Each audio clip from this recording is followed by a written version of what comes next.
Cerita kehebatan Saridin atau Syekh Jangkung. Nama asli Syekh Jangkung adalah Syarifuddin. Untuk memudahkan masyarakat Jawa mengucapkannya sesuai logat, nama Syarifuddin berubah menjadi Saridin. Gelar Syekh bagi Saridin sendiri merupakan pemberian dari negeri Andalusia ngerum Turki. Begitu hebatnya di zaman itu sudah bisa memasuki negara Turki. Adapun nama Syekh Jangkung merupakan pemberian gurunya, Sunan Kalijaga. Selama menjadi muridnya, Syekh Jangkung selalu dijangkung oleh Sunan Kalijaga.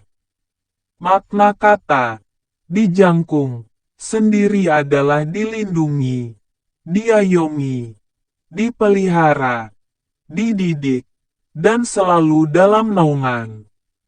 Setelah sekian lama berguru dengan Sunan Kalijaga, Syekh Jangkung diminta menyiarkan Islam pertama kali di sebuah desa bernama Desa Miyono. Saat menyiarkan ajaran Islam, Syekh Jangkung sempat dituduh membunuh Branjung, lelaki kaya raya di desa itu. Saat ditanya hakim, Syekh Jangkung membantah tuduhan tersebut. Dia bercerita, semalam sebelumnya memang telah terjadi pembunuhan di kebun belakang rumah Branjung. Saat itu, Syekh Jangkung dan Branjung menjaga pohon durian untuk dibagi dua. Pada saat itu, terbesit niat licik Branjung untuk menakuti Syekh Jangkung. Dia menyamar sebagai macan, karena mengira itu macan sungguhan. Syekh Jangkung mengambil bambu runcing dan menusukkannya ke perut Branjung berulang kali hingga tewas. Atas tindakan ini, Syekh Jangkung dihukum mati di hutan Pati. Namun Syekh Jangkung ternyata masih hidup dan lari dari hutan untuk selanjutnya pergi ke Kudus.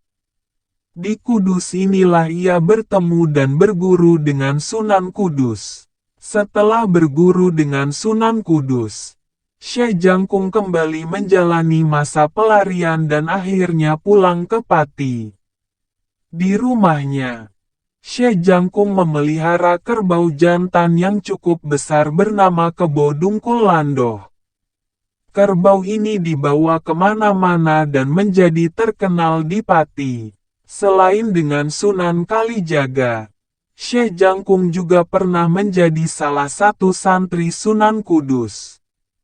Pada suatu hari, Sunan Kudus menguji kesaktian Syekh Jangkung yang saat itu dianggap paling pintar di perguruannya. Saat itu Sunan Kudus bertanya, apakah setiap air pasti ada ikannya? Saridin menjawab, ada, Kanjeng Sunan. Petik 2. Mendengar jawaban itu Sunan Kudus memerintahkan seorang murid untuk memetik buah kelapa dari pohon di halaman. Buah itu kemudian dipecah. Jawaban Saridin terbukti. Ternyata di air buah kelapa itu terdapat sejumlah ikan. Sunan Kudus tersenyum. Namun satri lain menganggap Saridin lancang dan pamer kepintaran.